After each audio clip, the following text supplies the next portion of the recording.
why racism and white privilege really exist?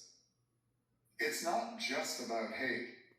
It's about identity, or more accurately, the lack of it.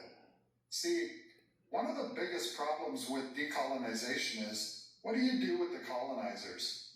It's a fair question, especially if, like me, you live in a country built on colonization.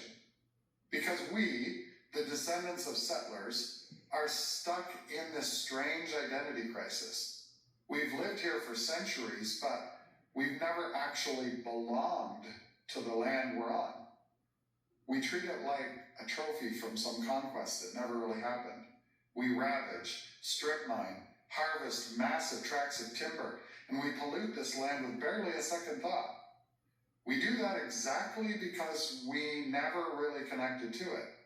We exploit it because it's only valuable to us as a commodity, for our personal gain.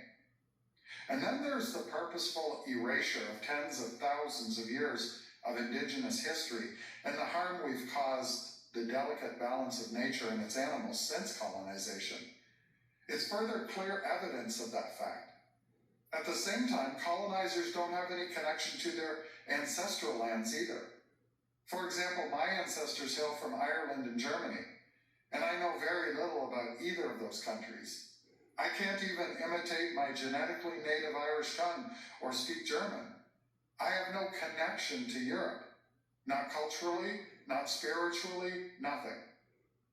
That thread was cut a long time ago.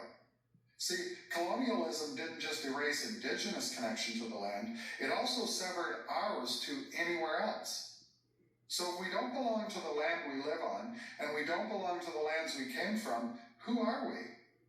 That's why colonial identity so often shows up as either overt racism or indignant privilege.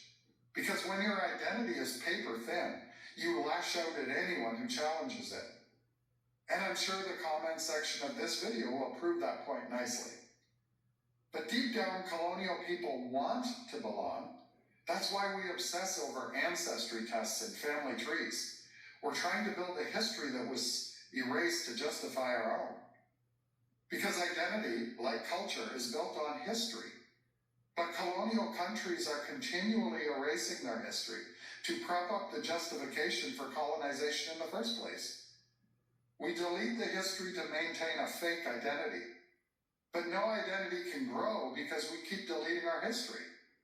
So colonial identity never grows deeper than surface level, or what I like to call the sports and barbecue culture.